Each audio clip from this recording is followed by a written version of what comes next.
Hey yo l'équipe, ravi de retrouver aujourd'hui pour cette nouvelle vidéo et au programme du jour on va parler d'une nouvelle espèce, les Camponotus ladygii. C'est donc la deuxième espèce que je vous ai présentée dans les vidéos short, les petites vidéos sur YouTube notamment et Instagram. Alors cette espèce, je vous le dis tout de suite, on ne va pas la garder, elle est juste de transit à la maison parce qu'elle va partir ensuite chez Viking Hans.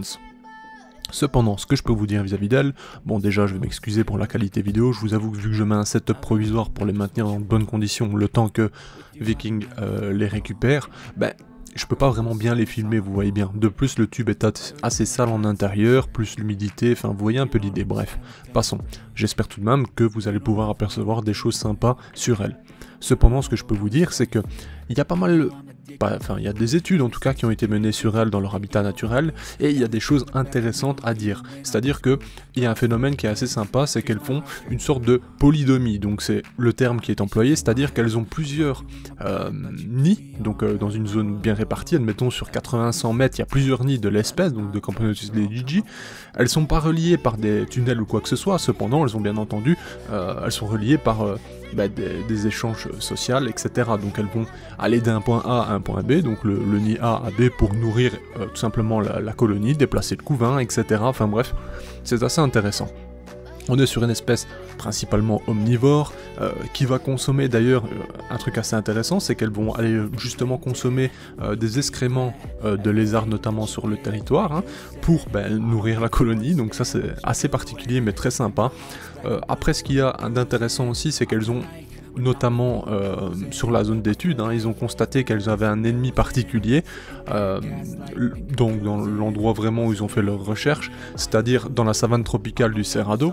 Donc dans cet endroit en fait ils ont constaté qu'ils avaient vraiment un ennemi particulier, ce sont les Ectatoma bruineum qui leur posent problème. Généralement ce qui se passe avec cette espèce, c'est que bien entendu lorsqu'elle se croise, ladygii est quand même inférieure, cependant elle défend vraiment bien son territoire, mais ce que font du coup les Ectatoma sur le territoire, elles vont par exemple obstruer les sorties du nid de ladygii, donc elles vont volontairement y mettre des morceaux de bois, des petits cailloux, etc., tout ce qu'elles y trouvent, et le temps que justement ladygii enlève tous ces petites saloperies qui bouchent leur entrée, ça permet pendant ce temps-là à ce qu'elles ne chassent pas, à ce qu'elles ne partent pas à l'expédition chercher de la nourriture. Bref, lorsque justement elles se croisent, clairement Camponotus ladygii est un peu la proie de l'Ectatoma. Alors bien entendu elles ont des moyens de défense, on connaît un peu la chanson, l'acide formique notamment, elles peuvent y déposer une goutte, etc.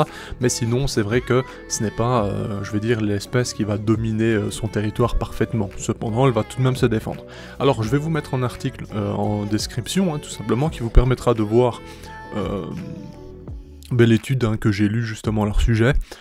Vous verrez justement qu'ils ont étudié un endroit bien précis et où on peut observer la taille et la zone surtout où elles habitent, avec les nombreux nids qu'elles possèdent. On voit également tous les chemins qu'elles empruntent pour relier différentes colonies, différents nids qu'elles possèdent. Enfin, j'ai trouvé ça super intéressant.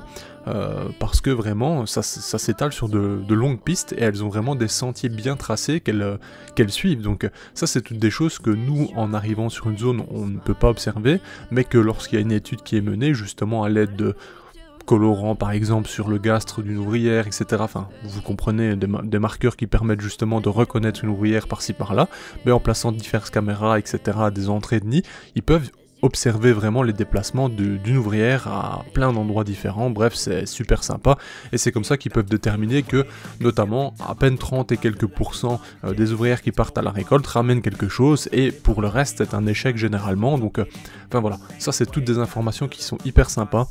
Pourquoi je vous en parle? Parce que je vous avoue que je ne connaissais pas spécialement l'espèce, je la connaissais de nom. On a d'ailleurs cette caractéristique que vous voyez, c'est la bicolorité de la colonie. C'est surtout selon l'âge des ouvrières, des majors, des médias, etc. Donc généralement, vous le voyez, la reine elle est assez rouge brique, brunâtre, enfin comme vous souhaitez en fait, et on remarquera que certaines ouvrières seront très rougeâtres également et vont avec le temps devenir plus sombres. Donc ça c'est hyper intéressant aussi chez cette espèce, donc on a vraiment une partie de la colonie qui sera vraiment bien colorée et le reste qui sera fort sombre, donc ça c'est toujours assez cool. Enfin bref, je voulais juste vous faire une petite présentation rapide, ce n'était pas la meilleure dans les images, mais j'espère en tout cas que ces quelques informations vous ont plu tout de même, et si c'est le cas, n'hésitez pas à vous abonner, à envoyer un petit commentaire, bref, envoyez-moi de la force, ça fait toujours plaisir et ça fait évoluer la chaîne. Sur ce, je vous dis à bientôt l'équipe, bye.